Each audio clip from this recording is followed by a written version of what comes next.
So good morning to everyone. I kindly ask you to take your seats. We are now ready to start. Just small practical information. We do have interpretation into Romanes. You will find it on the channel 25. So those of you who prefer to listen or speak later on in Romanes, it's the channel 25. We have a little bit of echo, but I hope that you can still hear me. My name is Samuel Schmidt. I'm the head of unit responsible for anti-discrimination and Roma coordination within the European Commission services. And I'm very pleased to see you all at this event, which is dedicated to the Roma Civil Society Monitoring Project, which is actually a project which we implement grace to the allocations that were provided by the European Parliament in a so-called EU pilot. And the objective of this project is indeed to strengthen the capacity of Roma and non-Roma civil society organizations to independently monitor also the implementation of the national Roma strategic frameworks, but also in general to strengthen them in their advocacy work in the different member states, and also to strengthen again the civil society in their dialogue and cooperation with public authorities, which is of particular relevance, of course, also when it comes to those authorities responsible for the design and spending of the structural funds. Now, I want to keep it with these very short words of introduction, because I'm really pleased that we have the host of this event, MEP Lucia Juric-Nicholsonova, with us. She has made it possible that we can meet here in this nice room in the parliament. She is from Slovakia. She is here for the Renew group, and she is the chair and founder of the Japko party in Slovakia. And I'm really pleased to give the floor to you first. Thank you. Thank you very much for giving me this opportunity to be here with you. Even though I can't stay, I'm very sorry. I have another duties that I have to go to. But yesterday I spent the whole day on events related to Roma Week.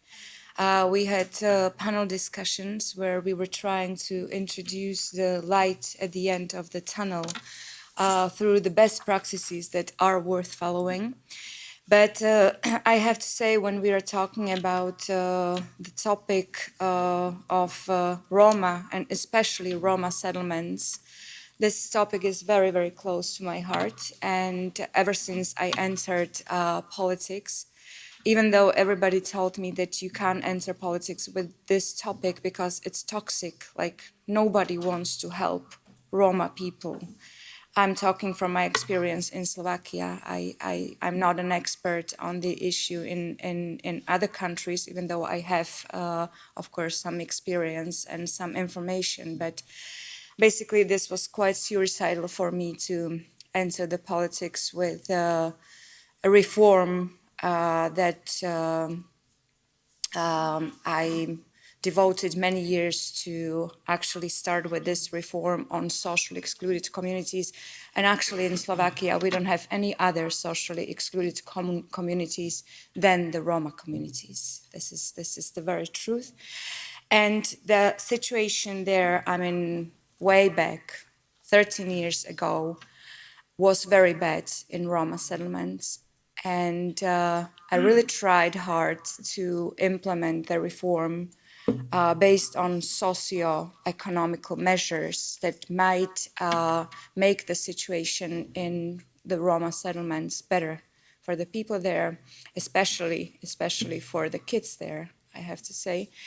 And unfortunately, there was no political will. There was no political will at that time, and there is no political will right now, because I came back as MEP.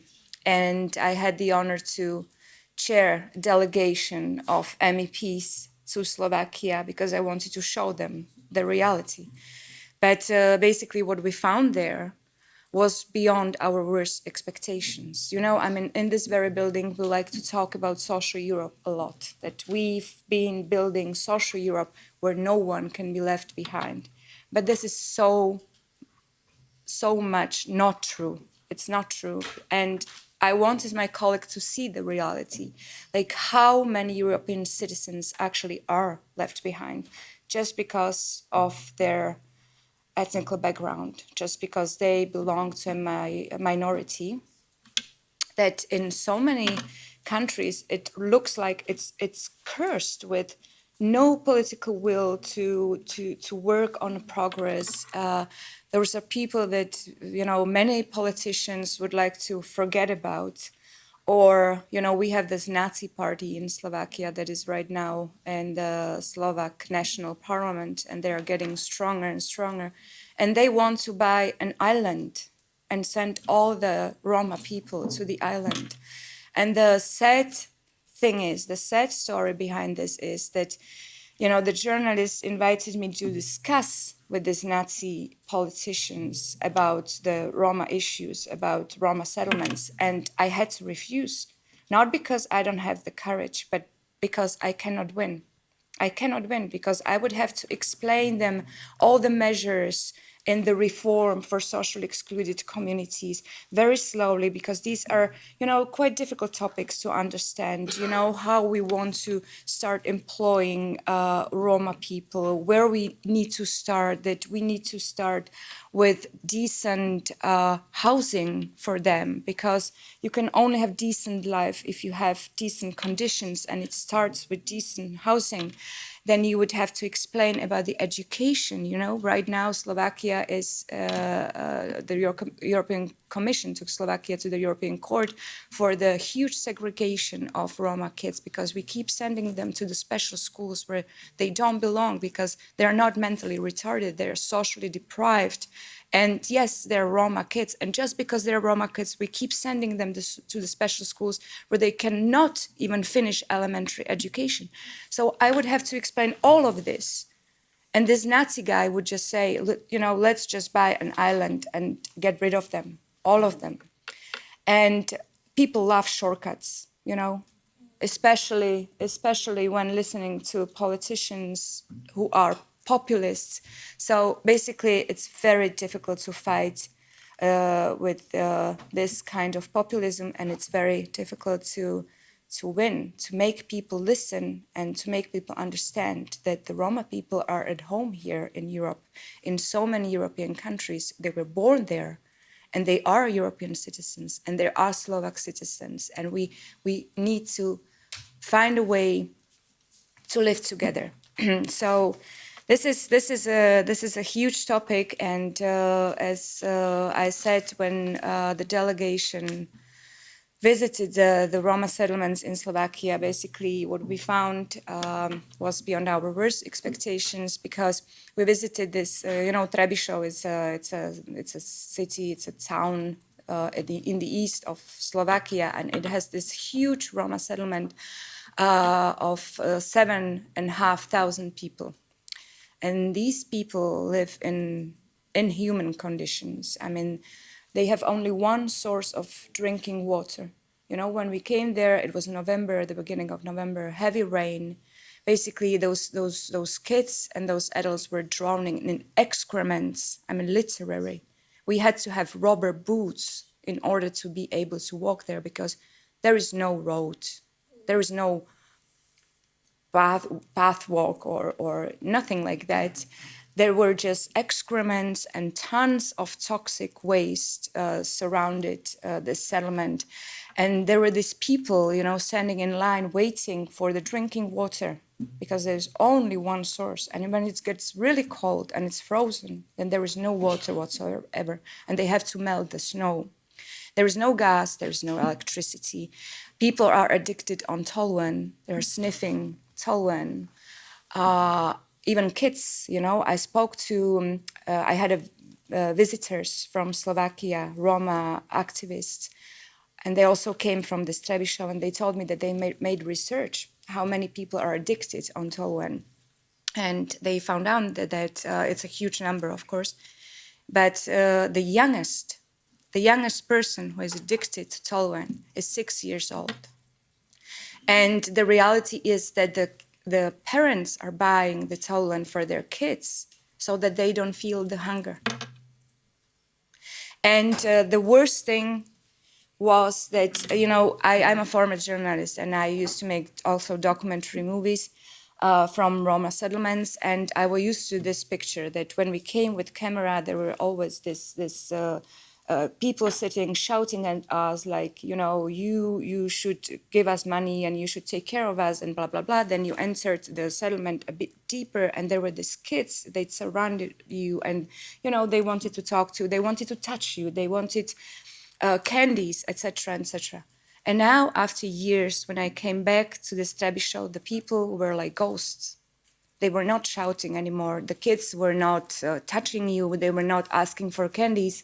They were just like, you know, they were walking through us like we were not there. So it was like a settlement of ghosts. And this is very dangerous because these people are just giving up. I don't think they can get deeper to find a deeper bottom that they already found. So, and I'm not just talking about Trebišov, right? I mean, in Slovakia, we have over 400,000 Roma people. I mean, about half of them are integrated. So I don't even think we should call it a Roma problem, which we do in so many countries, because it's so unfair to these people who are not problem at all. I mean, what is problem? And it's socio-economical problem are the Roma settlements, and we have many and many of them like this. And the sad truth is that despite these huge financial resources that we have, despite the fact that we piloted everything, we know exactly what is working and what is not working, the progress in the Roma settlements is so slow, so slow. So my fingers crossed for you in this discussion. I mean, please, you know, find something that maybe we don't know about, but I think we know about everything. It just needs the actions. But before the actions, we need to find politicians on national level with strong political will. And this is the biggest challenge, I think. Okay, so yeah, fingers crossed for you. And thank you very much for being here. And I will be very curious to find out about the results of this discussion. Thank you.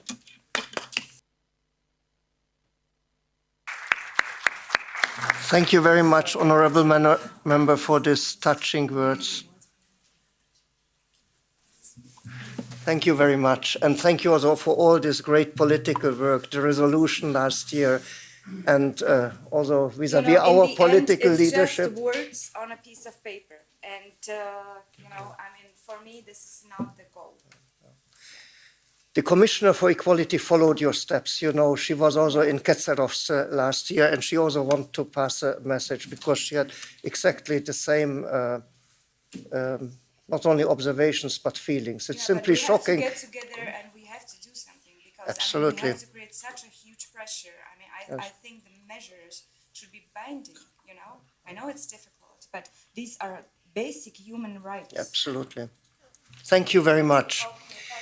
Let's listen now to the message of Commissioner Dalli. It is a video recorded message, and I hope it will start in this very second, because she's not in Brussels, but it was very important for her to also be at least virtually part of this meeting. As you might have just heard, Mrs. Dalli was also last year in Slovakia. She made the very same experience. She witnessed the misery of people, even though the weather conditions were not that horrific. But even in the sunshine and nice weather, it is simply unbelievable to see how people are living in the 21st century without any access to water, to sanitation, to basic human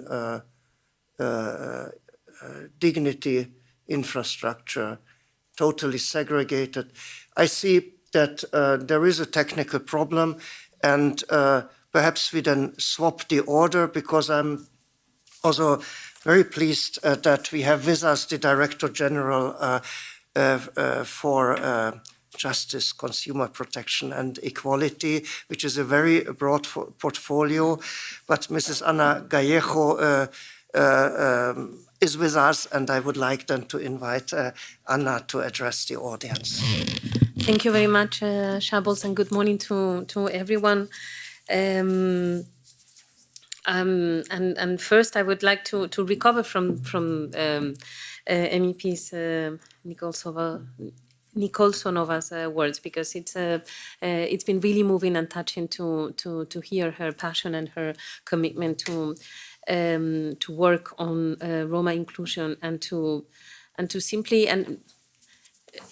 defend basic fundamental rights. It's really not acceptable that, as you said, Shables, in the 21st century, in so-called developed societies, we still have this poverty and exclusion within our societies, and based on totally unacceptable grounds. So it is very opportune and very timely that you are having this meeting today, and even though it's words, as she was saying, is the first step to also take action and prompt a response from politicians. So my first words, of course, go to her as a host of this event, and to the European Parliament for hosting us as well, and of course for Commissioner Dalli for her support to this policy, and we will look forward to hear her words in when this is possible, and then I would also like to thank you all for your dedication to advancing equality. Do we have Commissioner Dalli, maybe? No. Okay, we'll continue. So yeah, thank you for your dedication and to advancing equality, inclusion and participation of EU citizens of Romani background.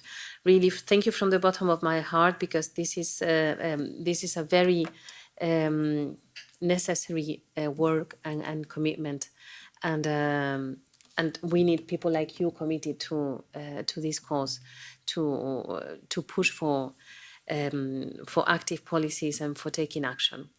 It is really a great pleasure for me to join you today and learn about the findings of the Roma Civil Monitoring Initiative, and especially on Roma participation and access to adequate desegregated housing. As we heard, this is a recurrent issue in many of our member states. Participation is also one of the European Union's 10 common basic principles on Roma inclusion. Yet Roma people, as you know, are still underrepresented in policy-making processes and in public and political life.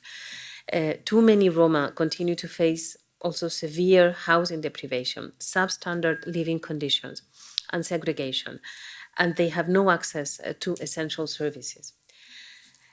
The Roma survey that was conducted recently by the EU Fundamental Rights Agency found that more than half of Roma households, on 52% of them, experience housing deprivation throughout the member states. This is indeed, there is a silver lining, because this is less than in 2016, which the figure amounted to 61%, but still around 3 times more than for the general EU population, where only 17% face these strenuous conditions. But both of these policy areas, Roma participation and access to adequate housing, are important policy objectives of the reformed EU Roma Strategic Framework for Equality, Inclusion and Participation, adopted by the Commission in October 2020, as you know. And the Commission understands well that building capacities of Roma NGOs and experts is crucial for improving Roma participation. So we have taken action in this area with the European Parliament, and since 2017, we have been implementing the Roma Civil Monitoring Initiative. This initiative aims at strengthening the capacity and involvement of mainly Roma NGOs in monitoring, in assessing, in reporting, and implementing the national Roma strategic frameworks and other policies relevant for Roma. This initiative also aims at empowering Roma and pro-Roma civil society to engage in a dialogue and in cooperation with public authorities responsible for Roma inclusion, equality, and the fight against racism. I am very happy to see that the Roma Civil Monitoring is now engaging with 132 NGOs and individual experts, most of whom are actually Roma as well, so that increases participation in public life. This is a very important step forward, as you can imagine, and we encourage member states to ensure that Roma are represented in all political levels. Further, and in line with the Council recommendation that member states committed to in March 2021, they should ensure that Roma NGOs can actually participate as full members in national monitoring committees or programs addressing the needs of Roma communities. Nobody else knows better the needs of Roma communities than themselves. And on housing, the situation is very difficult for marginalized Roma, as we have just heard the MEP. The Commission and the Member States are looking at increasing the effective equal access to adequate desegregated housing and essential services for these communities. By 2030, we are committed, and our aim is to reduce the gap in housing deprivation by at least 1/3, cut the gap in overcrowding by at least half, and ensure that at least 95% of Roma have access to tap water. I mean, it is embarrassing even to say this. In January 2023, the Commission published an assessment report of the Member States' national Roma strategic frameworks. Our report strongly encourages Member States to use available EU funding to improve the situation of Roma by providing access to mainstream social housing in non-segregated areas, fostering access to mainstream education, employment, health and social care, and developing and implementing local action and desegregation plans. Honourable members, dear representatives of the civil society, dear colleagues and friends, the Commission reminds the Member States of the importance of genuine and meaningful participation of Roma at all stages of implementation of national Roma strategic frameworks and EU funding programs. We cannot do this without you, simply. The EU must also ensure that Roma people have access to safe, secure, affordable, and, I stress, desegregated housing. Having access to adequate housing is a fundamental human rights issue. And you, the Roma NGOs and experts, know very well the challenges that your communities face, marginalized Roma communities in particular. And you can help us to shape more inclusive policies and practices. And we need to do that together with you. So the voices of Roma and pro-Roma civil society are crucial to improving Roma participation and tackling the unacceptable living conditions. And the European Commission is firmly committed to cooperating with you. And I look forward to hearing about your findings from the first monitoring cycle. I wish you really a very good session today, and just stress our availability and our support for achieving these objectives by 2030. I insist, together with the Roma communities. So thank you very much. Thank you, Shables, for hosting also and organizing this event, and good luck to everyone.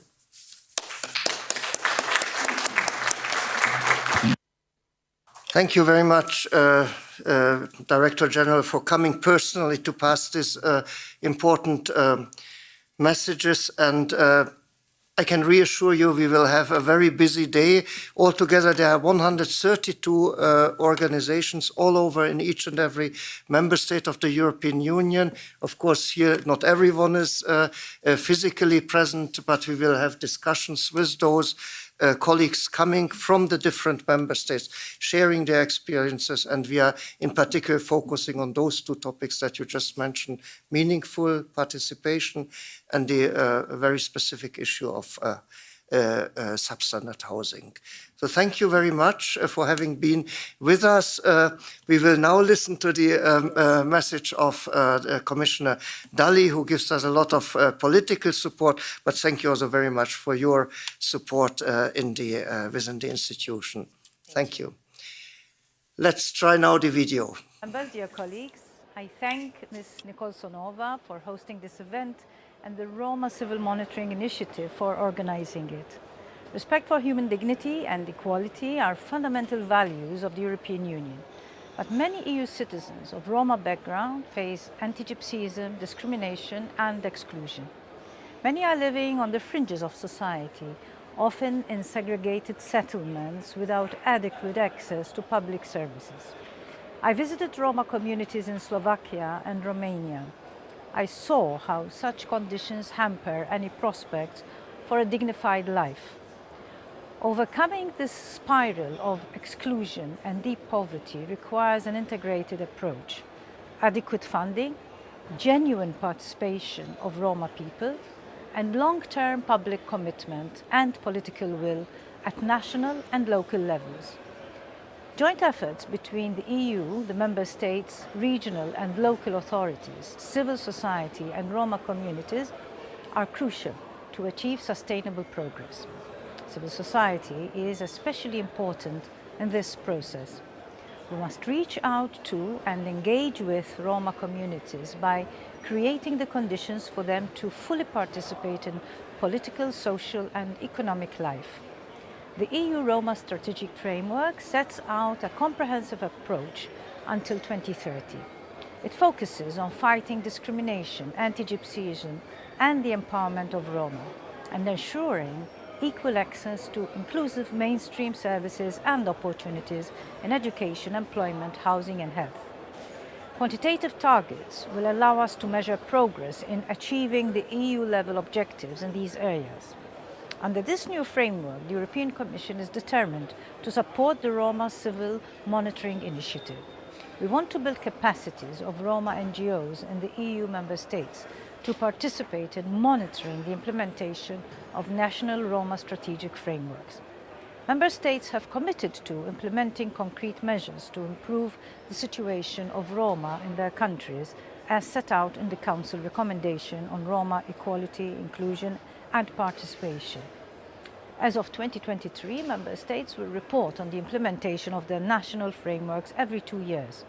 In January, the Commission published this assessment of each national Roma strategic framework with guidance to Member States for further improvement. I thank civil society organizations who have contributed to this exercise through the Roma Civil Monitoring Initiative. For instance, we call on Member States to set up their efforts to prevent and eradicate segregation as regards housing and improve the living conditions and prospects of marginalized Roma communities. I call on Member States to make the most of EU funding, notably the European Social Fund Plus, the European Regional Development Fund and Recovery and Resilience Facility, to advance Roma equality, inclusion and participation. With long-term political commitment, cooperation at all levels and strong will, we can improve the unacceptable situation of Roma people living in segregated settlements and ensure equal opportunities for all. I thank you.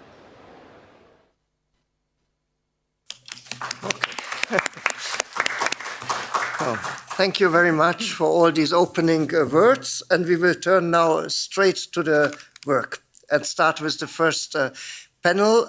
Thank you, Anna, for being with us. And Thank you very much for having me, and good sessions. Thank you. So the first session is on participation. We have short interventions, 5 short interventions, and then we would open the floor for discussion. So I ask the speakers, whom I will introduce in a moment, to be concise and to the point, and then we can make best out of our time. It's about participation.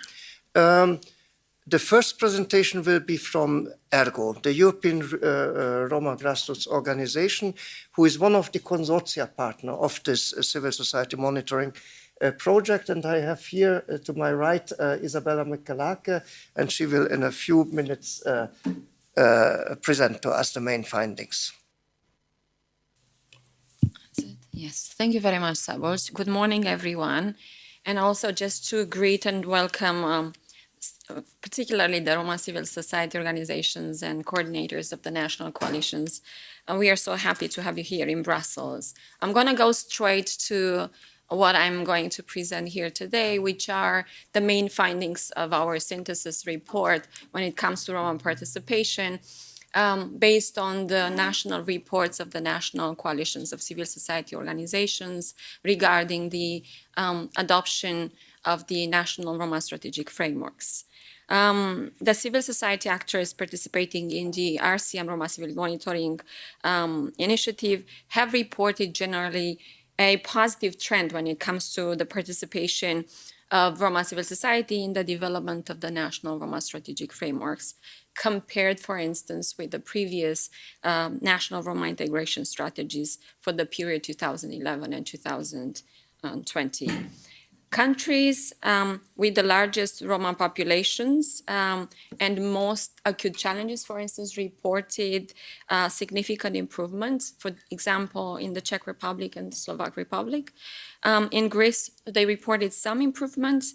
In Spain, Hungary, and Romania reported no change. And in Bulgaria, for instance, they're reporting that the situation is worsening.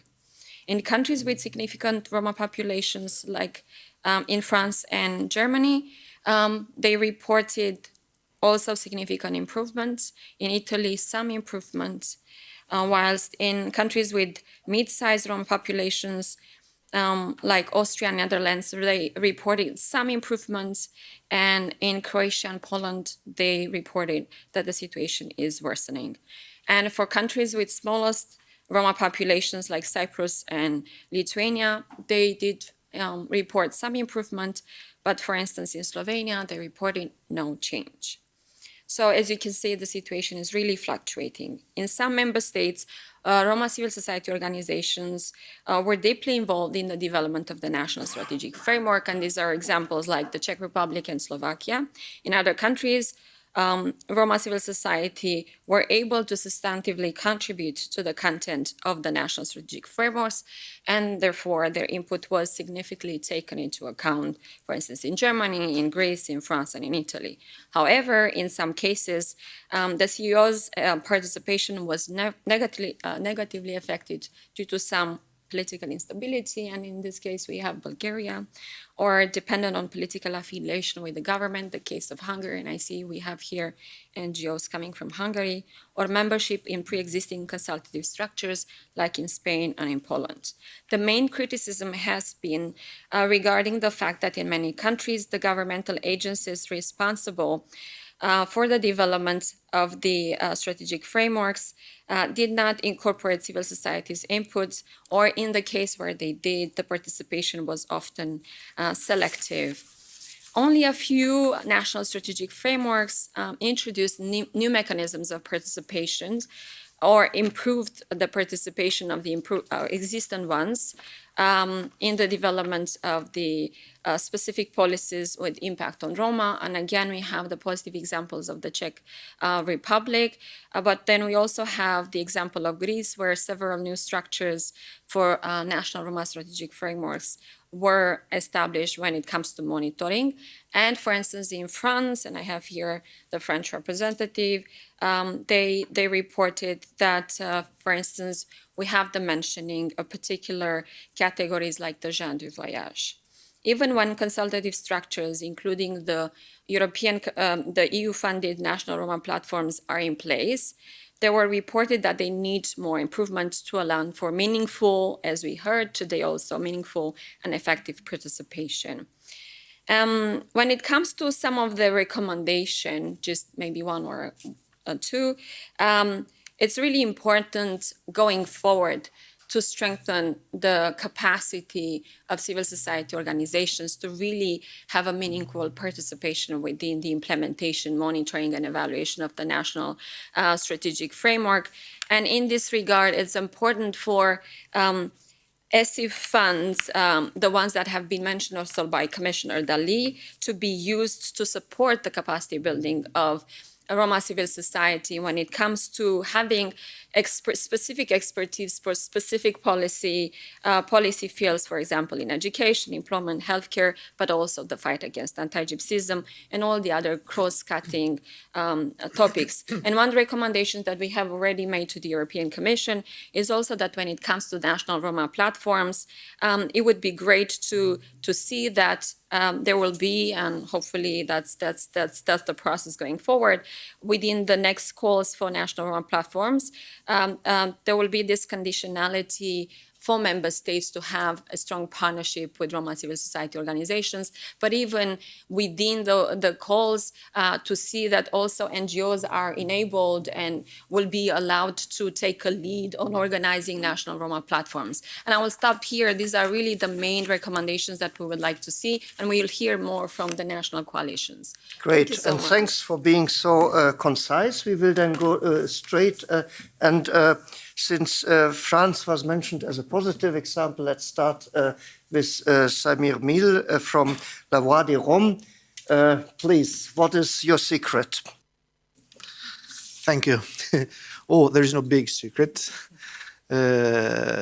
Actually, it is easier to go from 0 to 1 than to go from 1 to 2, which is mathematically true. So this explains partly our success in France in participation in this new or first national framework in France. Why? Because actually, as I said, 0 to 1, it is easier to go.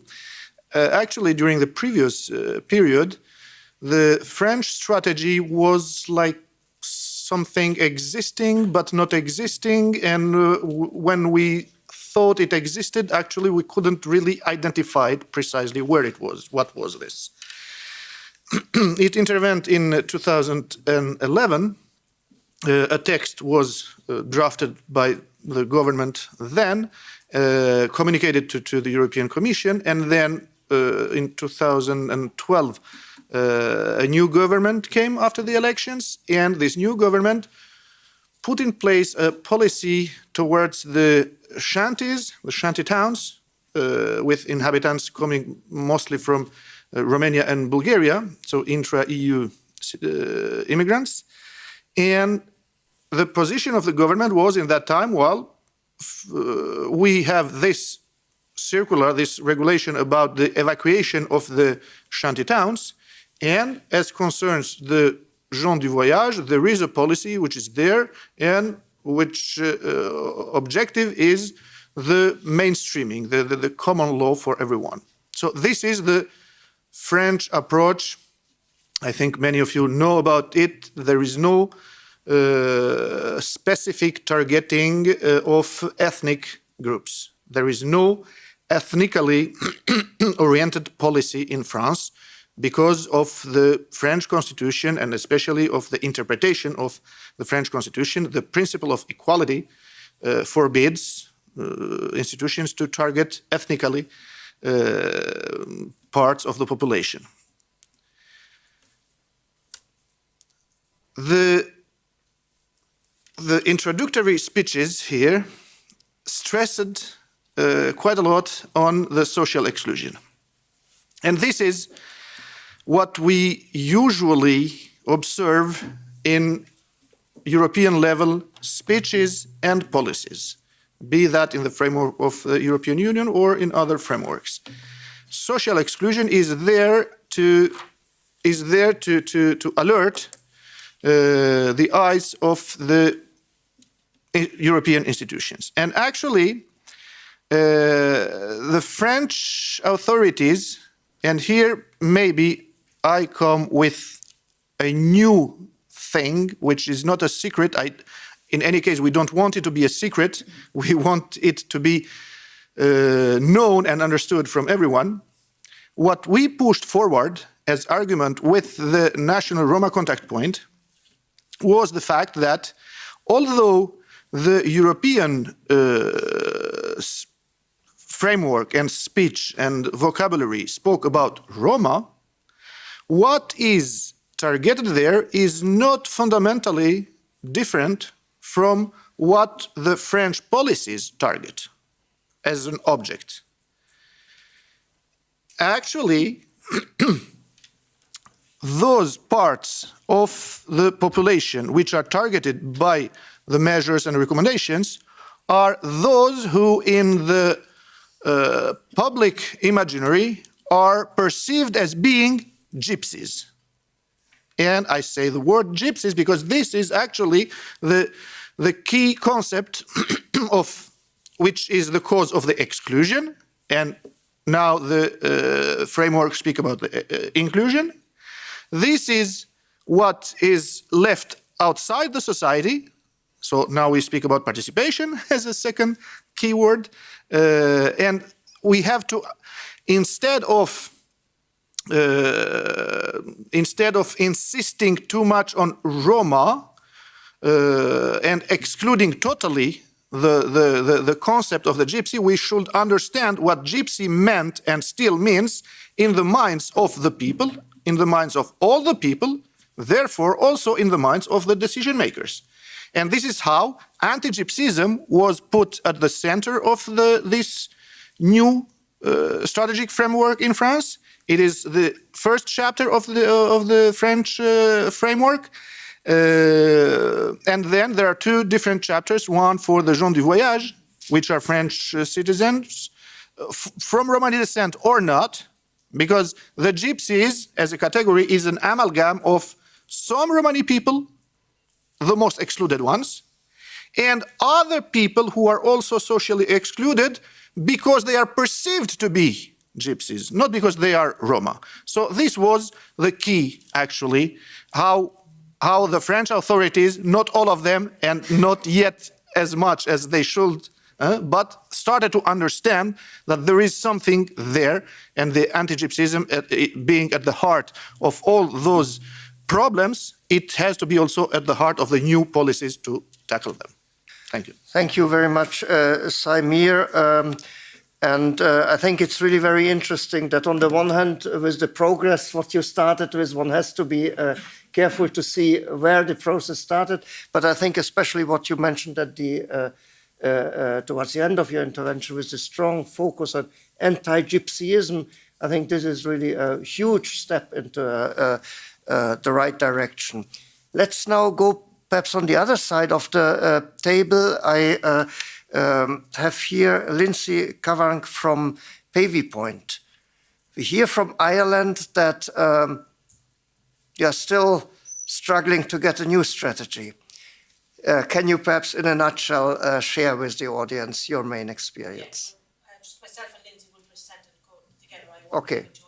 Okay, My good. name is Mary Collins. Okay. Yeah, my name is Mary Collins. I'm from Pavey Point Traveller and Roma Centre. I'm also an Irish traveller. And given that the lady just spoke there just at the very beginning, I'm not shocked to hear what Roma are dealing with in other countries as well.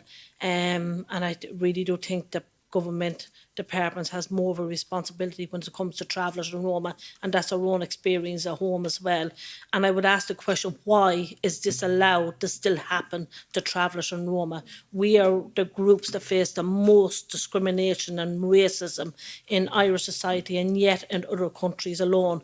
We have over 40,000 travellers, but latest figures show that we nearly have 50,000 Irish travellers, and also we have 5,000 Roma living in Ireland.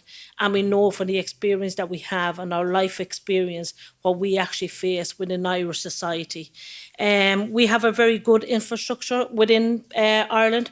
We have over 30 years of experience of working in our own community, and we do know that traveller participation and Roma participation is very important. And I think also in spaces like this, and of course we need to look at politics as well, and getting travellers and Roma into politics is really important. And I do think the day is gone when we don't see travellers and Roma at the table when decisions is being made for them. And I think we need to be there more and more often. We do see in Ireland where there is policies there, but implementation is really, really poor. And we do know around the traveller, sorry, just get my glasses there, the National Traveller Roma Inclusion Strategy within Ireland. So travellers would have very much fed into that, and traveller groups within Ireland as well.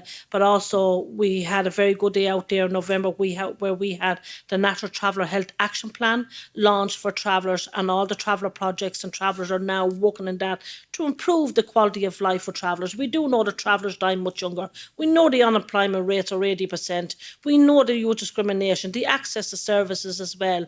So we do know that something will have to be done, but also government departments has responsibility to everybody in Ireland, but also to travellers and Roma. And we need to see change, and change very quick, because as I said, travellers die much, much younger than the general population. When we done an All-Ireland health study in 2008, we only got 8 travellers out of 40,000 travellers over the age of 85 years of age. We see government departments planning for people that will be living longer around retirement, pensions. If they look at the traveller community and the Roma community, certainly wouldn't be planning for them, because they don't live as long as the general population. We know accommodation is a problem. We know access again to services is, suicide rates is huge. Drugs is a huge problem within Ireland as well, within the traveller community. This is all the results of an All-Ireland health study that we carried out, which was funded by the Department of Health. And as a result of this came the National Traveller Health Action Plan, and this is what we're actually working on at the moment. So participation of travellers is very important as well. I'm just going to give you over to Lindsay now, that I don't talk too much, because Lindsay have her little bit of a say as well. So.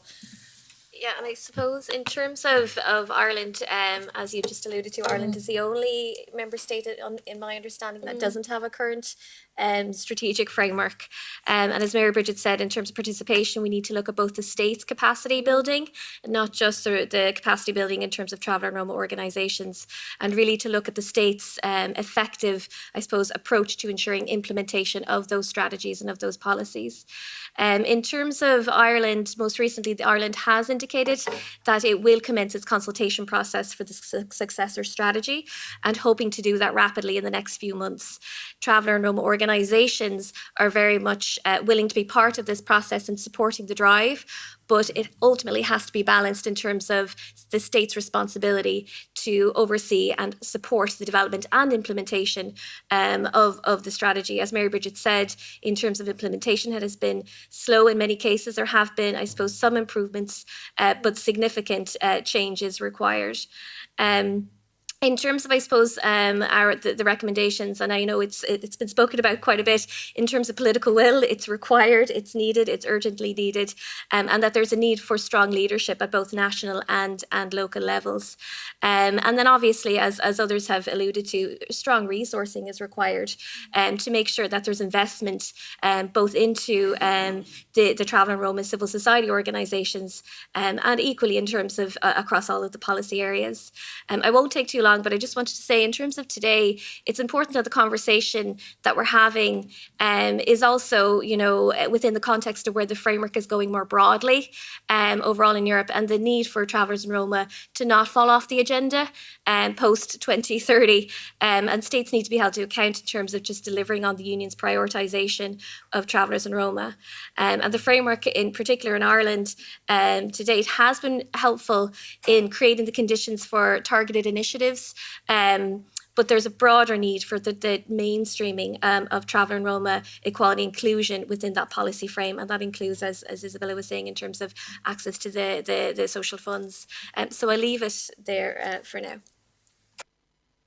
Thanks a lot to both of you, Mary and Lindsay. And then I took note that the consultation at least is ongoing, and I can only also encourage you to insist that you get it now right. I mean, it's bad enough that it's delayed, because we are running against the time, as we just heard from Mary.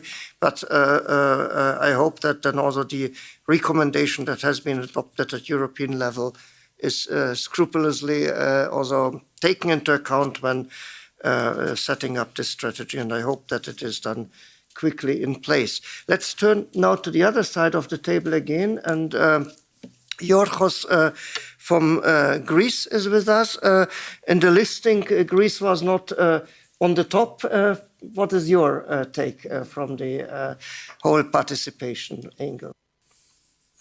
Thank you very much, honourable members of the European Parliament, honourable commissioners, activists and organisations, ladies and gentlemen. Quoting an extract from a 10 years old European Commission working document, there's generally no lack of funds, but a lack of political commitment. In other member states, the willingness may be there at the national level, but is absent at the regional or local level. So we see that there are enabling conditions vis-à-vis the EU and member states, but we do not witness there vis-à-vis the national governments and local administrations. So this is a very pertinent topic for an association, which is a grassroots levels association, Roma Women Association, and my mission, the Roma Civil Monitoring mission, will succeed when we are not needed anymore. And this is already happening. So I will quote Dr. Julius Rostas when he referred to Einstein's ladder of participation with 3 levels of involvement. And I believe that the EU framework and the Council recommendations refers to genuine participations.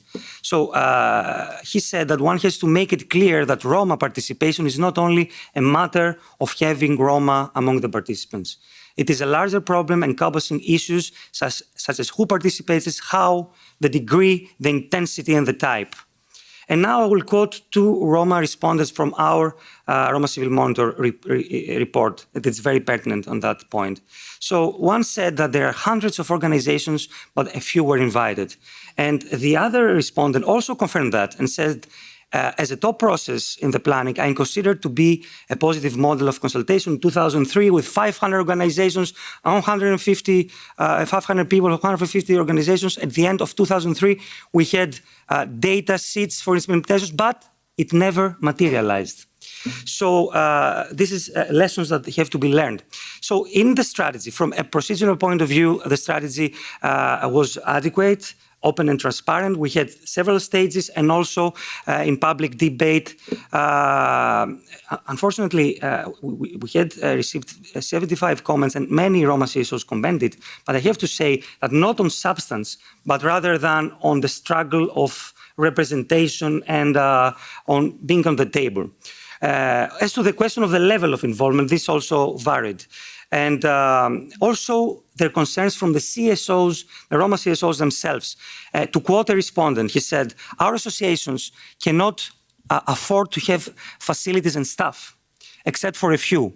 They are called upon to lift a weight without supplies.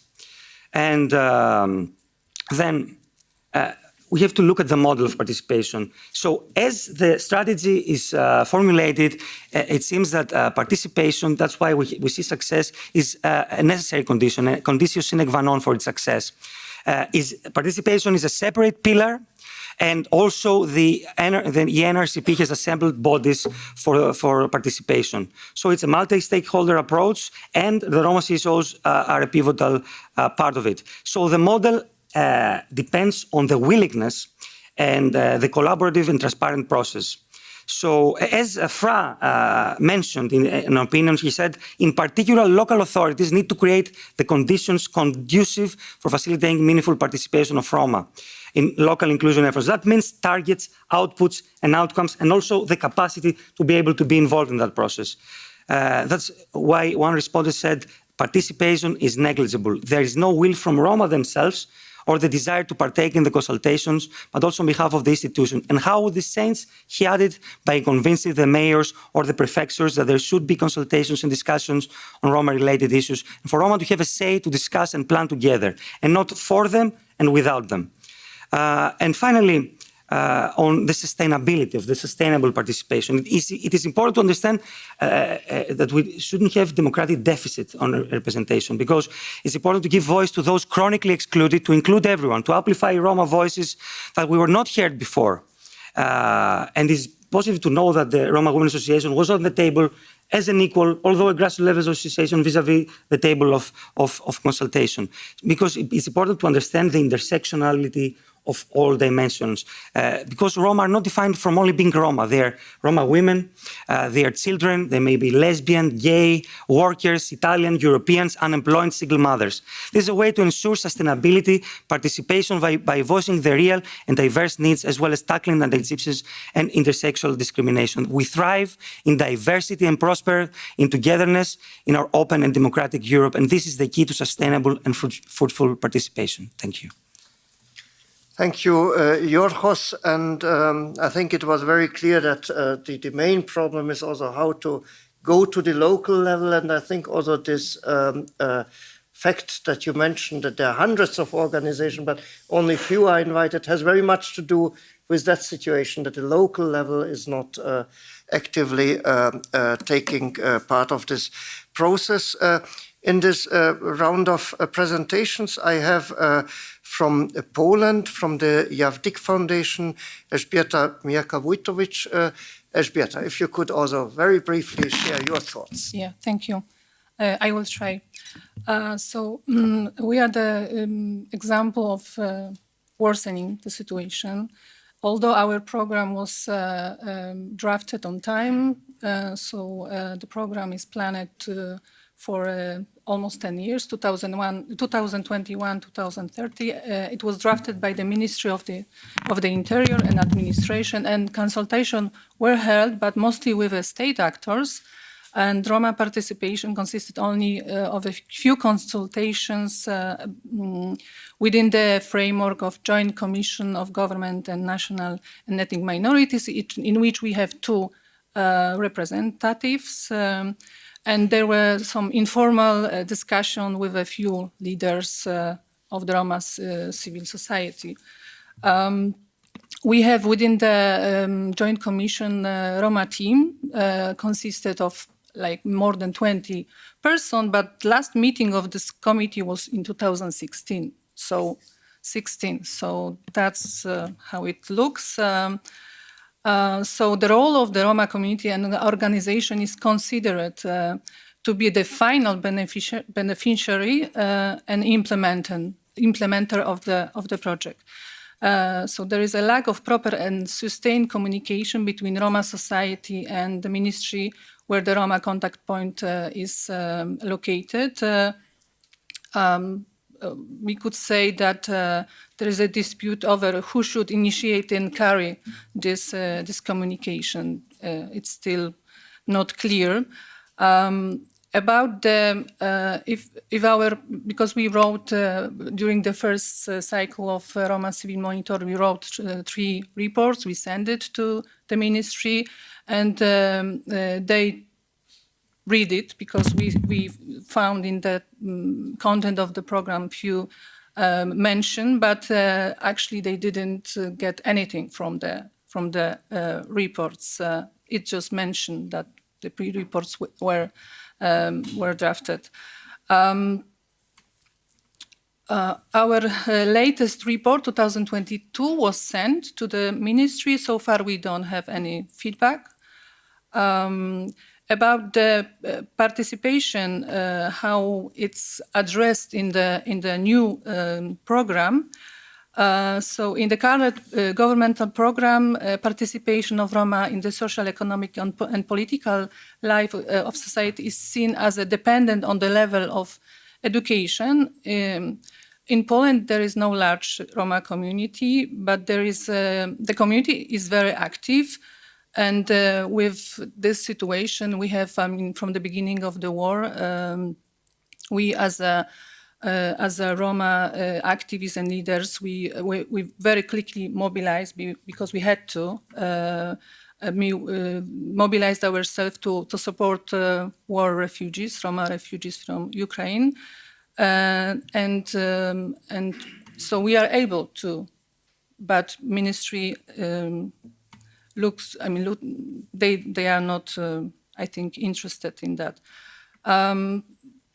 They don't see the potential of Roma civil society, and there is too little in it.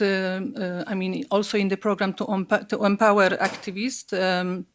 Roma community empowerment does appear in the governmental program several times, but does not provide any financial support to empower Roma themselves at the grassroots level. No plans are defined for any annual meetings, the organization of events, or networking, or the opportunity to build coalition or partnership. Program does not propose any other tools than they are designed by.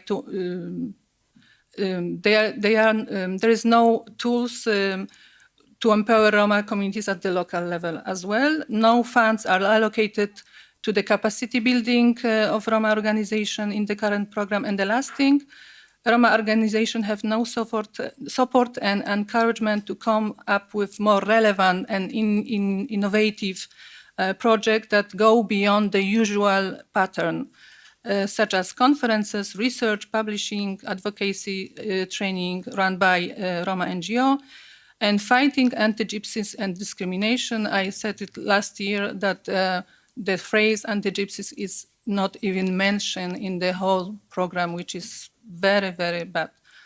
And I will stop here. Thank you. Thank you for your account, even though it was really rather disappointing to hear what you had to report. Just a very small remark, because you also mentioned the problems of grassroots organizations to receive funding.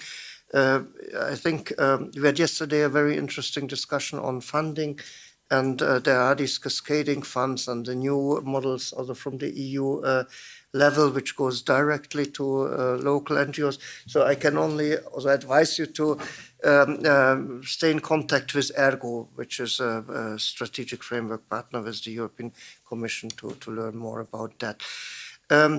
Thank you very much for all these accounts. What I suggest is that we go now straight to the next panel discussion, and to see then in general all the remarks, observations that can come, because the Parliament is very strict on time, and at 11 they have the next meeting here. So I will hand now over to Dan, but beforehand I ask for a small applause for everyone who made an intervention.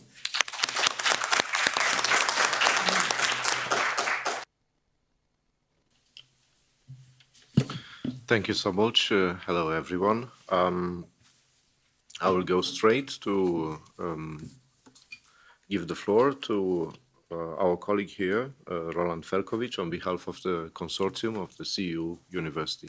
Please, you have the floor. Thank you, Dan. Dear all, I'd like to be short and very concise with my presentation. Basically, this is going to be in two parts. The very first part is just to give a little bit of context, just to contextualize the problem from housing in all of the EU member states where the Roma Civil Monitoring has been implemented and being implemented. And the other one is the main findings of the synthesis report, which is based on the national reports being produced by the national coordinators. So just going through on a very unfortunate and sad list of problems that Roma communities are facing. The very first one is the so-called housing deprivation. 52% of Roma communities in the EU countries are facing with this issue. Another also greatly important problem is the overcrowding as such, 82%. And which is even more unfortunate that we are talking about these issues and listing them that could be normal, but this is absolutely not. And another one which is even more sensitive and more important is access to tap water. This is a basic human right. We should not forget about it. And in case of Romania, there is 40% of Romani people who has problem with this.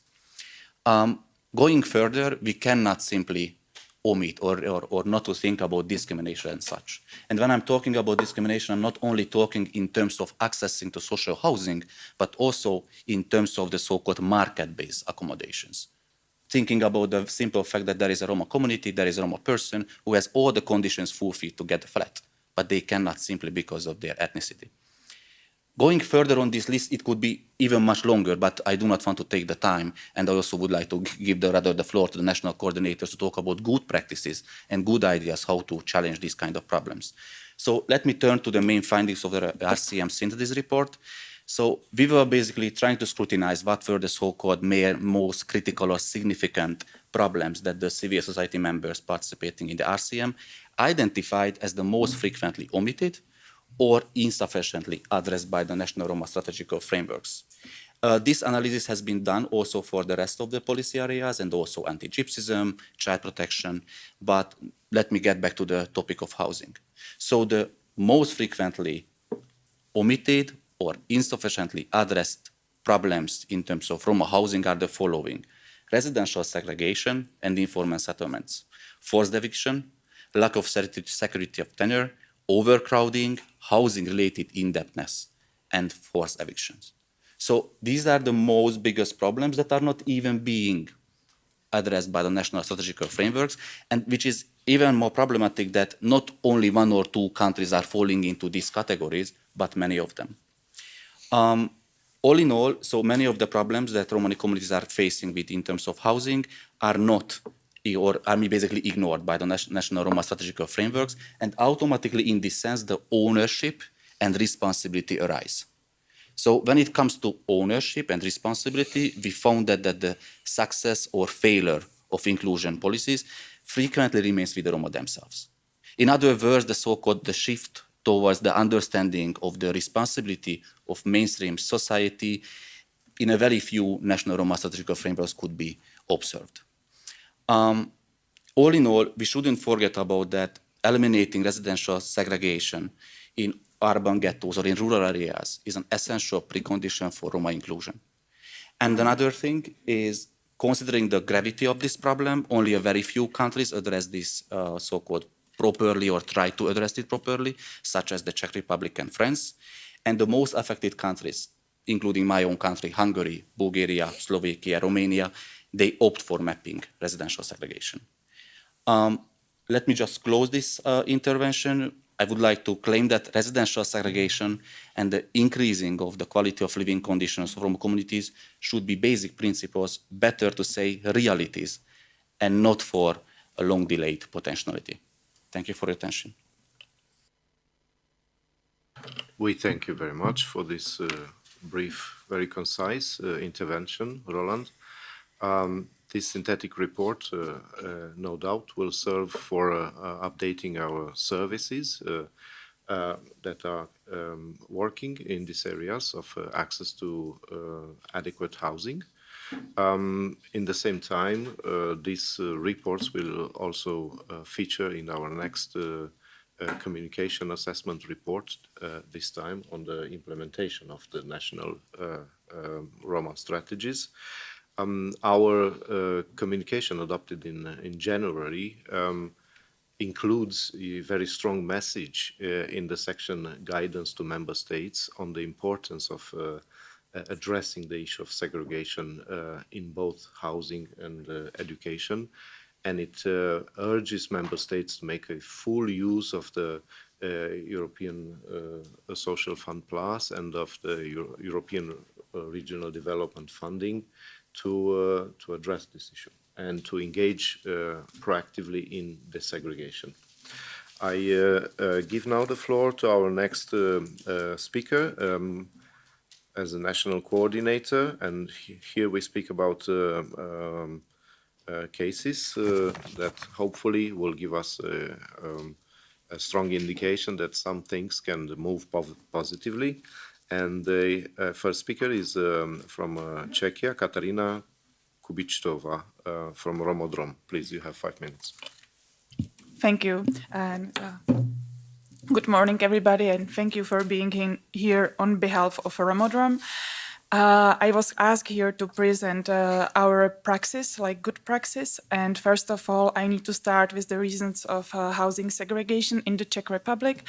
And I would like to mention here that the trouble in the Czech Republic is that there is a lack of municipality housing or social housing at all, because after the Velvet Revolution in the 90s, almost 90% of the flats were sold into the private owners' hands.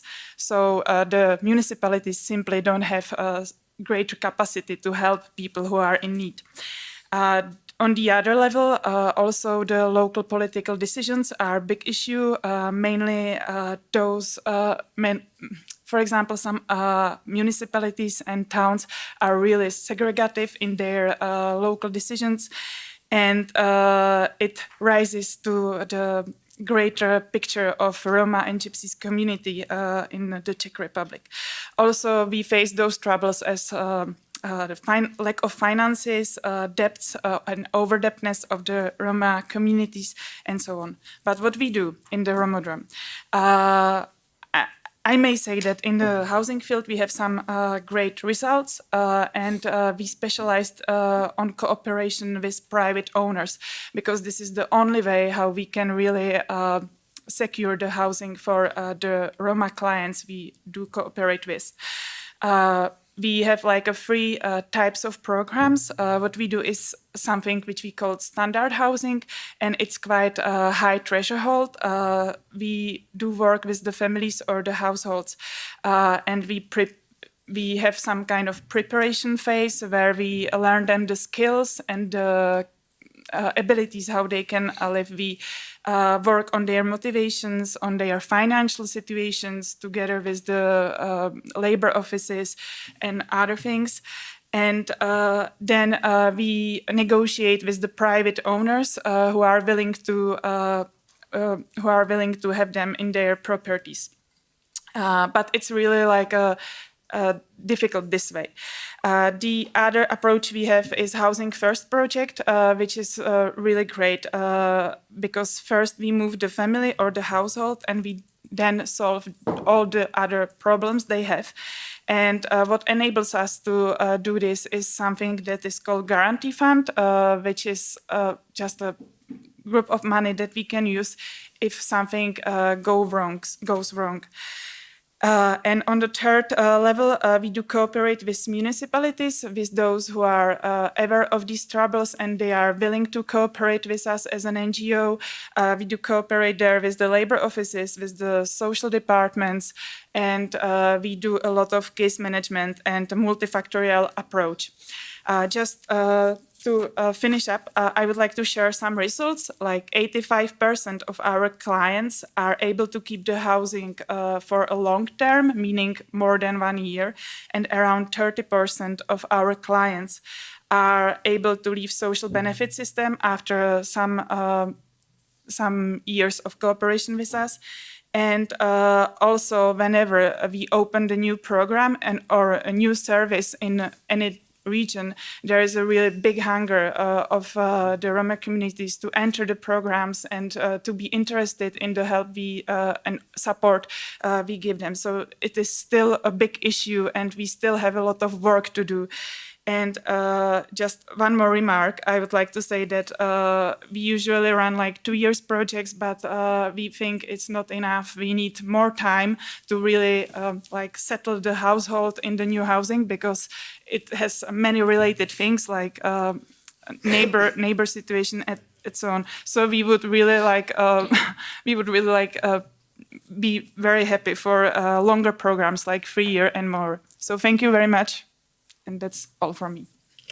And we thank you, Katarina, for being very concise and sharing with us some encouraging information about this kind of projects and initiatives. I hope you will manage to continue, but in the same time to tie even closer relations with authorities so that they look into this good practice and try to scale it up and adopt it to be implemented nationally. Indeed, this problem of lacking social housing facilities is a big issue, but it's not only in Czechia, unfortunately. It's also the case in many other countries. We now switch to Spain, where we have Rafael Saavedra Rodriguez from Fundación Secretariado Gitano. And just to mention, Spain was for long at the forefront of initiatives to desegregate. Yeah, thank you. You have the floor. Thank you, Dan. Good morning to all of you, and thank you to Roma Civil Monitoring Initiative for this invitation to participate at this event.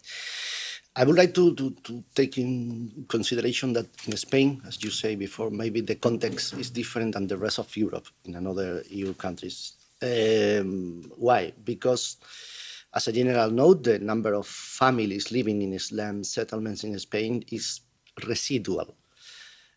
Because it has changed in the last 25 years due to two principal elements. One of them is the previous public investment on social housing, where Roma access to a great extent, based on the economic situation, not for be Roma. I would like to highlight this point. And secondly, on specifically tackling segregated settlement, accounting that more or less 25% of the Roma people was living in settlement during the 90s, more or less. And nowadays, we know that around 2.5 is the remaining situation. As I say, it is residual, but it is permanent and a structural situation. I would like to highlight the publication of a study with the title Profile and Situation of Roma People Living in Slum Settlements and Substandard Housing in Spain. This study has been financed by the Ministry of Social Rights and the 2030 Agenda, whose general objective is the design of public policies aimed to eradicating settlement and substandard housing and the full enjoyment of human rights by the people who live there. The particular objective, second hand of the objective, is to have a diagnosis of the situation of people who are living under these conditions. I mean, their ethnic racial composition, their socio-educational and economic situation, the access to rights, discriminatory situations and crimes that the people suffer there, and of course the degree of underreporting and the demands of the people affected. For all this argument, it was urgent to address a precise diagnosis of the situation of these slum settlement and substandard housings, and I can advance some results from this study. For example, we have studied 26 settlements across Spain. We have focused on segregated component, separated from the rest of the population, physical separated, I mean, and of course without services. 92% of people who are living in settlements belong to ethnic group, principal migrants or Roma. If you want numbers, 70% of people are Roma, and the estimation is that could be 80,000 Roma people across Spain, okay? Half of them are people under 60 years old, so the component of child perspective has to be really important on this matter. Of course, large levels of extreme poverty, and more than half of the population do not receive any public aid or support, minimum income or whatever you can call it. So thanks to this study, I don't want to give more details because it will be published really soon, we have data about the situation of structural discrimination and inequality. And as I said before, in Spain it is residual but structural. To this end, we have launched a campaign in order to try to reduce the settlement in Spain with the title of Zero Slums in 2030. This is our idea, with 5 clear messages that all of us probably we will share. Slum settlements violate people's fundamental rights. Slum settlements are a persistent phenomenon. Eradicating slum is a matter for the state. Decent house is a fundamental right. And finally, there are funding opportunities that we can take advantage of. So with this situation, what is the horizon in our perspective in Spain? In few months, maybe before summer, we will have upcoming the new first law on the right to housing. It's the first one in Spain, and which it contains settlement will be included as a specific situation of vulnerability with an institutional mandate to eradicate it. It is already in the draft of the law. Secondly, it is necessary, and we will develop, this is the idea, a national housing action plan with a specific program for the eradication of settlement at regional level, with national budget, but also with the support of European social funds. And finally, we need for a specific push at EU level, in line with the European Parliament resolution of the situation of Roma people living in settlement. We believe that this support is more than that necessary, not only for Spain, for all the member states. So just to finish, during the last months, we have worked hand in hand with the Spanish National Roma Contact Point to include this issue in the Spanish presidency of the EU. Hopefully, it will be a milestone during this presidency. So, we have the financial tools, we have policy frameworks, we just need the political determination to use them to that end. Thank you so much. And we also thank you, Rafael. Very encouraging to see how Spain has diminished this issue from 27% to 2%, being residual but structural, as you said. Therefore, it still requires a policy approach, but a very important goal, 0 slums by 2030. And with this topic being also among the priorities of the incoming EU Spanish presidency, I believe it's rather doable, yes. We move next to Romania, and we will have connecting online Florin Moise from Resource Center for Roma Communities Foundation. Florin, you have the floor. Thank you, Dan. Hello, everybody. Sorry for not being there with you, but having the very short time, I would like to say a lot about the housing and the segregation and everything about the situation in Romania, but I will try to be very brief. I will start saying that at least in Romania, probably in other countries, a complexity of factors, economic, social, historical, but also ethnic and discriminatory factors are maintaining a high rate of segregation of Roma in housing. We have a research report from several years ago saying that at least around, it's the exact percentage is 59.1 of the Roma live in segregated communities. That means, according to that study, with less than 150 people, that live somewhere at the periphery of the villages or towns in very bad conditions, usually with difficult access to social services, to other facilities, but also in very overcrowded houses, multi-generational households, and all these bad conditions that you are all aware of. Now, I will add to this the fact that most of these communities are to be considered informal settlements. And according to another study in Romania in 2018, 60,000 of the Roma families live in informal housing. That means lacking the ownership of the documents, lacking the ownership of the land, ownership of the building. The buildings are not respecting any conditions, any rules for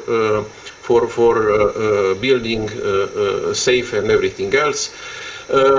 So they are not legally existing in those communities, and no access to basic utilities or road infrastructure, and very important, they are positioned in places that are not necessarily suitable for housing, in endangering areas with floods probability, and also with chemical substances that may endanger their lives. So quite a complicated situation. And this is the reality for so many years, and the perspectives, according to the situation today and what the Roma strategy proposed, it's not going to change dramatically in the next 10 years. So I will add another area that we can talk about. It's about social housing, and social housing in Romania is unclear from a legal point of view, with a direct result in exclusion of disadvantaged families, including the Roma, from the social housing.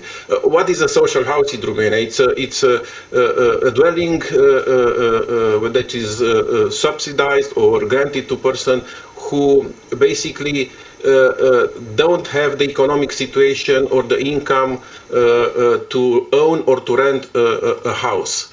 So the major issue with the legislation in Romania is the fact that practically the criteria for allocating social housing is let at the level of city halls that can decide about these criteria and number of points. And I will just give you the case of Cluj, my town, Cluj-Napoca, a very well-developed town that was fined recently, a couple of years ago, by the National Council for Combating Discrimination for discriminatory criteria for social housing. That means, if I may say, a person with a PhD will make enough points like a family of 7 children. So you can imagine local authorities take advantage of this legislation and deciding how to allocate their social houses accordingly. So it's an issue. Plus the number of social housing in Romania available, social housing units in Romania, is very, very small and is decreasing.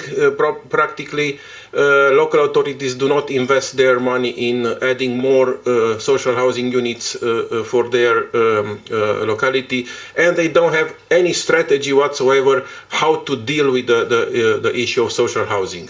Not only for the Roma, for all the vulnerable groups. So, what can be done? And the Roma Civil Society proposed, when the new Roma strategic framework was developed, a new approach, a new paradigm of solving the Roma problems, not only in the field of housing, but generally in the field of main issues, education, health, housing, etc. Namely, this was functioning very well in Romania with so-called national investment programs that allow the government to develop a certain program in a certain priority area and allocating resources, especially allocating resources and responsibilities and targets to be touched in a certain period of time. So if there is enough political will and willingness to solve the problems, you can do something about it. So I would like to say that the Roma Civil Society effort to change the paradigm of the strategy was not successful, unfortunately, because the government and the government structure do not want practically to take the responsibility for all these issues. They don't want to be accountable in front of the society, and there is a certain racism there.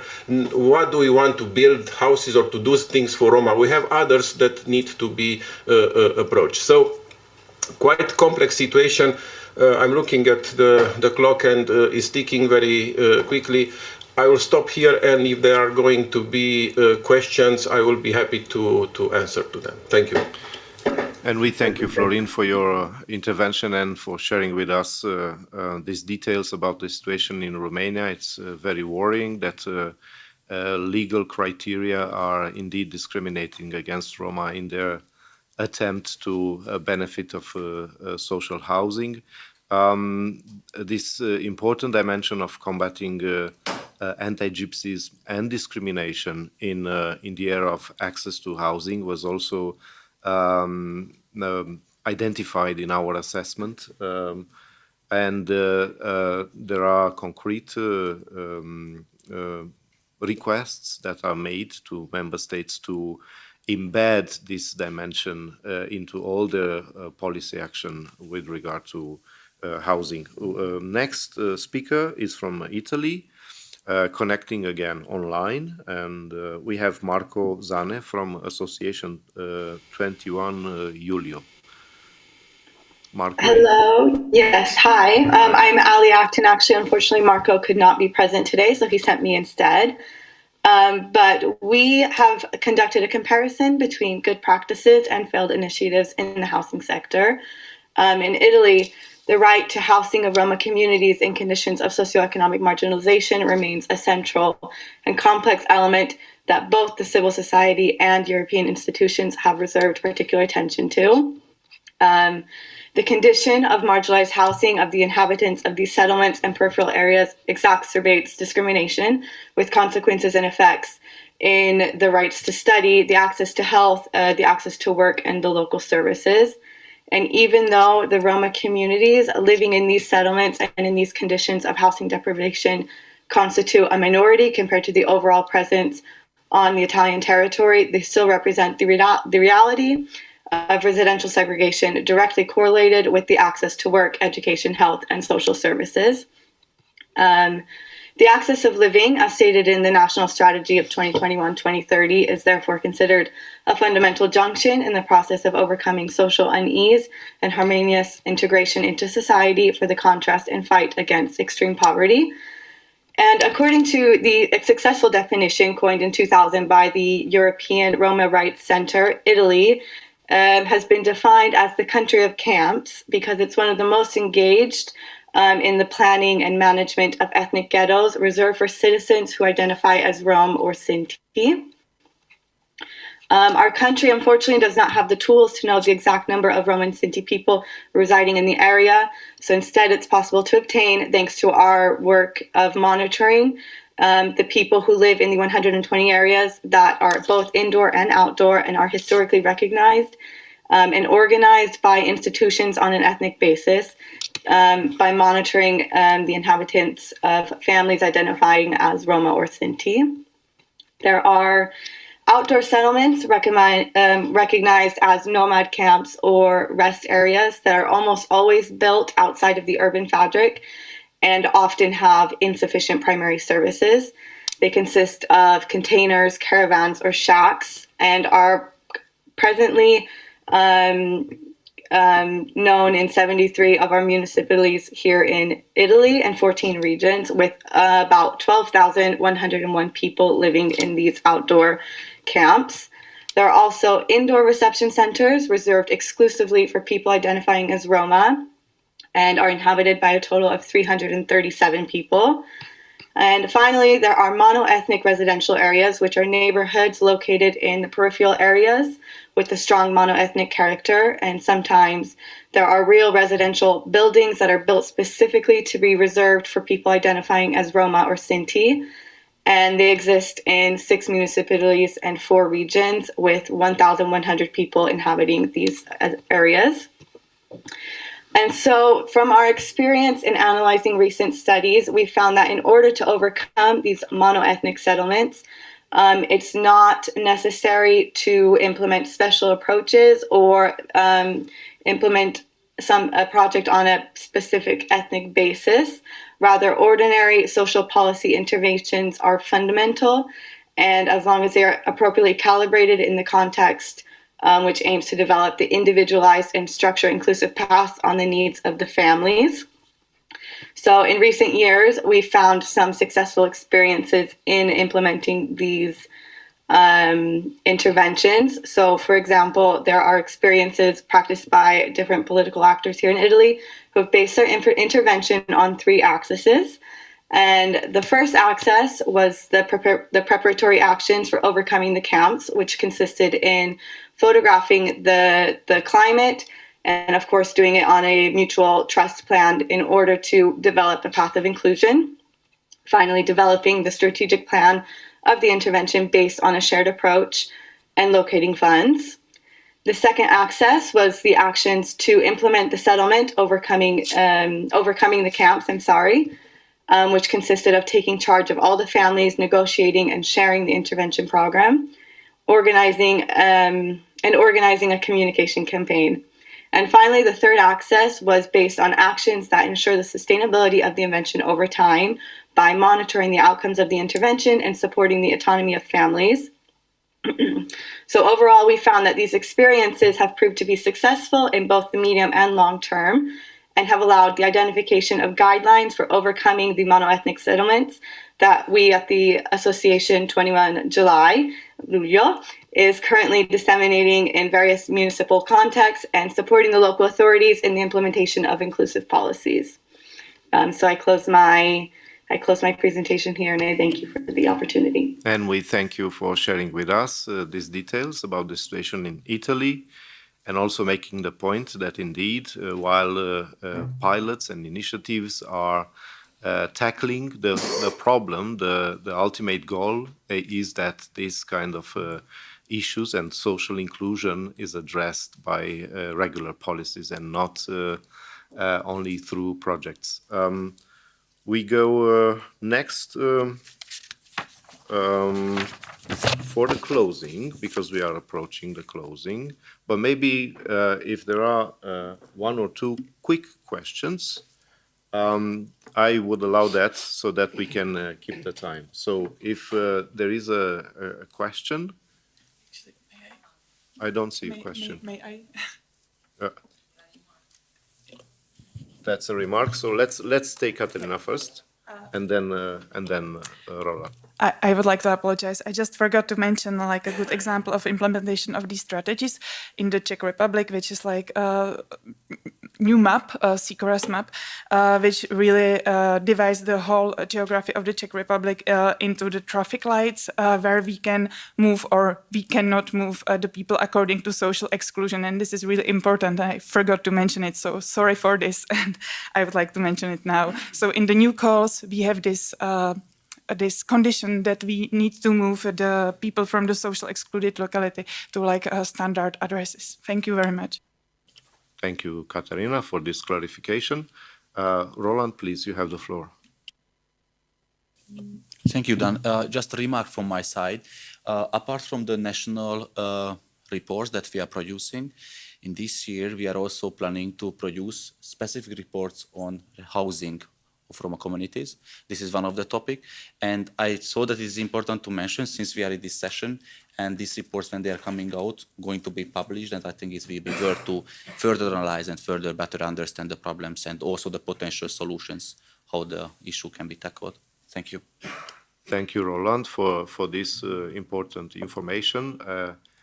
They will also serve the purpose of cross-fertilization of any good practices that are piloted in various countries. I have Marcela, perhaps with a mention. We have Fra online who would also like to say something. And I think it's our colleague Jaroslav Kling. Please, Jaroslav, if you can connect. Yes, you have, maybe you're unmute. You have to unmute first. Yes? Yes, we can hear. Go ahead, please. Thank you. Good morning. I just wanted to complement the data which Roland presented from the Roma Survey 2021. It doesn't matter whether the Roma are living in segregated conditions or, as we could measure it via the Roma Survey, whether they are living surrounded only by Roma or they are living in the area where there are not so many Roma. In case of access to tap water, for example, if they are living just among the Roma, it is almost 4 times higher is the number of those who do not have access to water than those who, if they are living in a more integrated manner. And we heard from several countries that there are some efforts to map the segregated housing situations in individual countries. I noted down Spain, Romania, Italy, but we know also about Hungary, Slovakia, Czechia, Croatia. It is very important to do this kind of mapping because this is then this should be then the areas of concerned efforts of public policies to dismantle these segregated situations, because we see that the Roma who are living in such situations are in much worse situations, mainly socioeconomic situations, because they are facing similar problems when it comes to discrimination and social exclusion as the integrated Roma.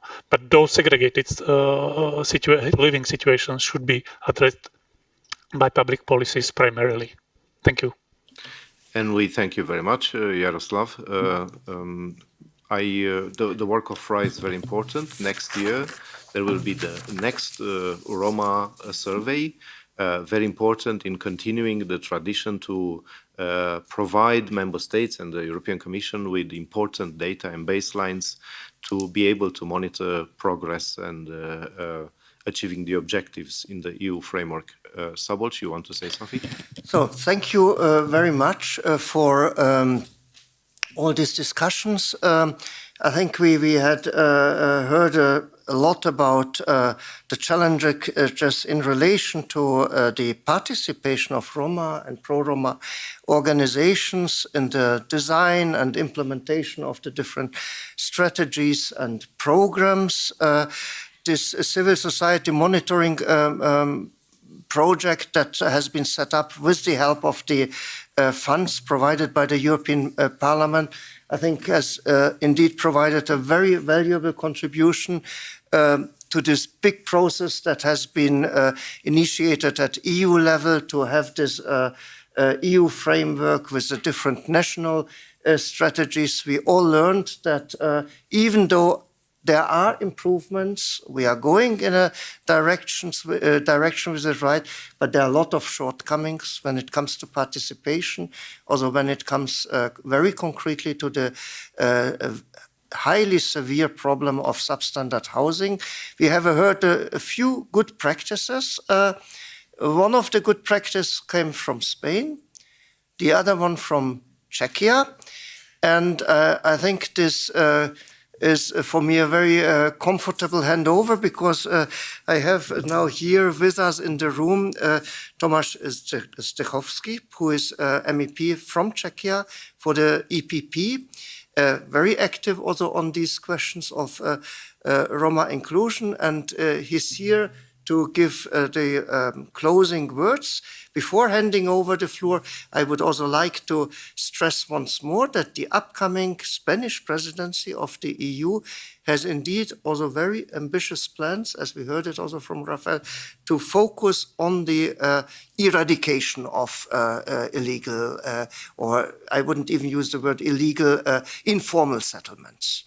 So thank you very much, and Mr. Zdechovský, the floor is yours. Thank you very much, dear colleagues, my friends.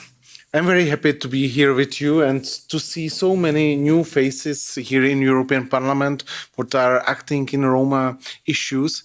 It's very important, and it's very important really presented, especially here in European Parliament, that Roma things are ongoing. This is what you mentioned. We change a lot of things. I'm very happy for that. I see there a lot of progress, and we have to say that there are many successful projects. What you mentioned here in the Czech Republic, Romodom is one of them, and I'm very happy that in many countries, in Italy, Spain, now we start and Dan mentioned the project about the housing. What is most important things for the Roma excluded locality? First, it's housing. Second is education, and third is work. The people need work. They don't need to receive any money from the state. Stop it. Give it the people normal life and change the address.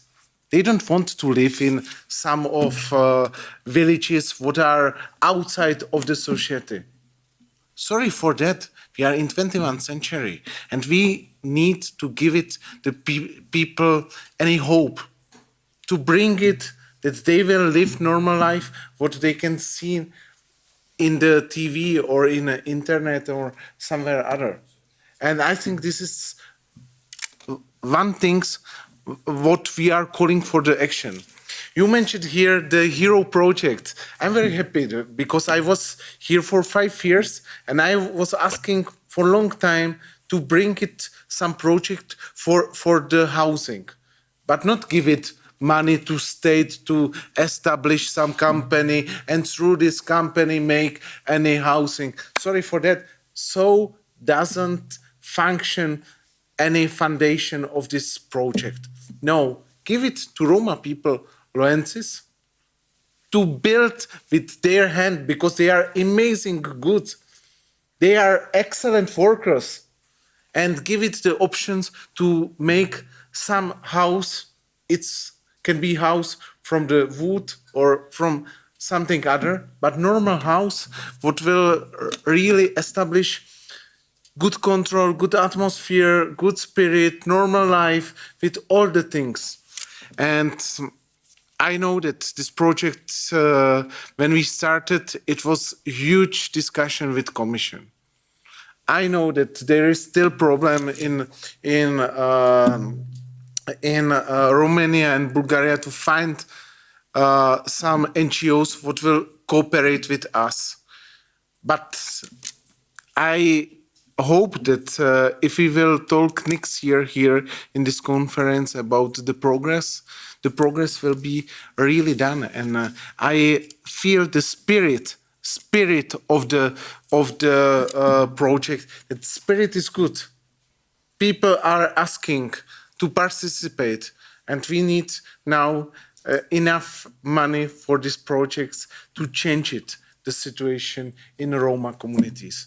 I was in Slovakia, and really in Slovakia, the situation it's not perfect, and in many villages we don't see for a long time any progress.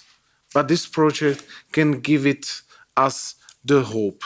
And when I was 20 years old, I worked with Roma children on the street in České Budějovice as street worker. And I remember one thing. If you really work systematically with Roma community, you can see very soon the result. The people are when the people are self-motivated, something to do, they will do it. And I really very appreciated to see many of successful projects. I very appreciated many Roma children that were out of the street, and now they are studying some university, etc. The Roma Stipendium program in the Czech Republic. This is amazing, successful project, and I'm proud that I can participate on that. I am proud that I'm in contact with these people. Here was presented 1 month ago movie about my friend Mr. Stefan Pongo. Stefan Pongo, he was very enthusiastic Roma activist, former soldier, then the driver of the car of Uber in Great Britain. He every day wrote me a lot of messages and told me, Thomas, you have to do this. He was not educated. He didn't have it any university, but he was enthusiastic about Roma things. And we need to take from this conference the spirit that everybody has it in his hands and we can together change it. I trust you. You are laughing with your eyes because you feel that the things are changing. And you know that we can do it. We don't need any bureaucrats from the European Commission or from European Parliament what will establish what you have to do. You know it, how to do it. But together we need self-motivation and we need really work together and improve the project. This is my things what I would like to tell you. I have it here, 1,000 and 1,000 words, what I can really read it. But I think that if I will not tell it from my heart, you will not trust me. Especially you. I saw you from the beginning and you was observing what I will tell you, but I feel it. I feel it. Really, I feel that the change is coming.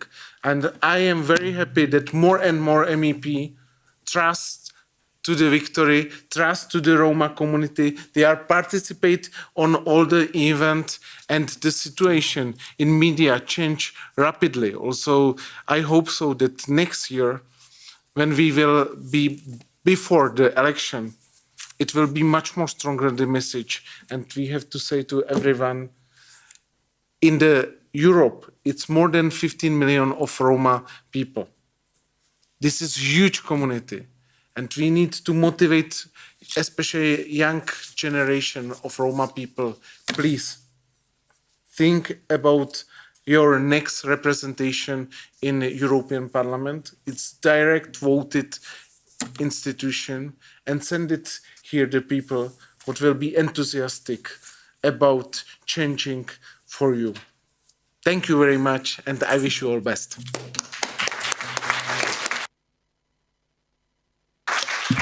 Thank you very much, Mr. Zdechowski, for your very encouraging words of hope. And indeed, as you said, it's about normal life, giving normal life back to every single resident in the European Union. Bureaucrats have perhaps not a role, but politicians and NGOs have a very important role, because we are speaking here about, as you said, human rights violation, which we have to overcome, we have to finish, and have to make sure that everyone can live in dignity its normal life. And we had at the beginning of the conference the very heartbreaking images presented by your MEP companion, I don't know what is the English colleague. Yes, the MEP colleague, Mrs. Juriš Nikolsonova, about really dire situations that she described. And I think it's a good termination, this signal of hope that you are sharing. I have been to Czechia. I met two entrepreneurs, one in the construction sector, the other one in the perfume industry. I will not name the names, but it was really a wonderful example of people living a normal life, making their business, being part of the society, paying taxes, giving work to others. So that is what we have to strive for. Thank you very much for all your support, and please continue. We will have a final closing message from the Commissioner in charge for regional policy, and then the conference will be concluded. Thank you for being with us, Mr. Zdechowski. Honourable members of the European Parliament, dear Mrs. Nikolsonova, dear Mr. Zdechowski, dear participants of the Roma community, dear all. This year again, I have the honour of addressing this important event.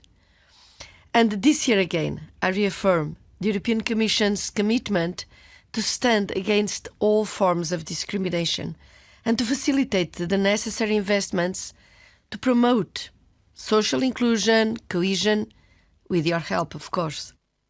The Commission's resolve in this regard has been reiterated in the European Union Roma Strategic Framework for Equality, Inclusion and Participation in 2020-2030.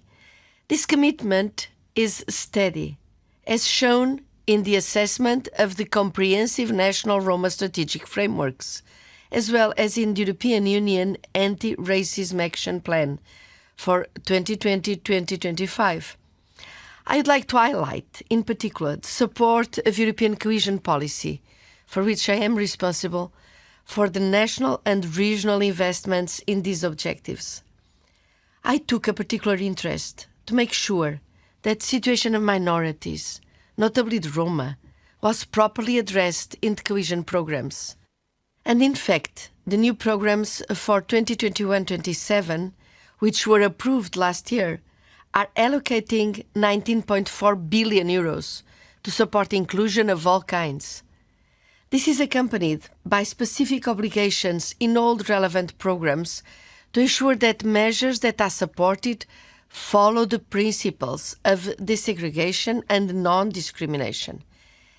Experience all over the world shows that one of the key factors driving segregation is segregated housing. Communities that live apart and that stay apart. So cohesion policy is supporting three key investments in favor of desegregation. First, we expect to see investments in non-segregated social housing. This housing must be accessible, and the goals can be achieved by building, refurbishing, or renting. Second, housing is a good start, but housing alone is not enough. These investments must be accompanied by investments in mainstream services, in particular, inclusive education, employment, healthcare, social care, and all other public services, so that all marginalized groups, including Roma, can access these services on an equal footing. Third, we also encourage member states to regularly monitor the impacts of European funds on desegregation and inclusion. This may include specific desegregation targets and corresponding indicators. Technical assistance could be used for this purpose. This monitoring should allow to assess the effectiveness of our actions and to adjust our approach where necessary. In all these actions, housing, education, employment and other services, and in their monitoring, there is a key ingredient which is essential to success, and that ingredient is you. We need active representatives of the Roma and pro-Roma civil society organizations to participate in the monitoring committees of cohesion programs. We need you to participate in decisions, participate in the implementation, and participate in the monitoring. Your expertise is extremely valuable, and your expertise is, above everything, it's necessary. Cohesion programs are governed by the principle of partnership, which is the basis of your participation. Even if you are not formally part of the discussions, you can still participate as non-members in line with national rules of procedure. So I strongly encourage you to get involved, if you are not already involved, of course. With your expertise and our investment funds, I firmly believe that we can make a difference. The social inclusion and participation of Roma is a necessary condition for cohesion policy to fulfill its motto of, in reality, in practice, leaving no one behind. It is also a necessary condition for the European project to live up to its values of democracy, solidarity, and diversity. Thank you very much.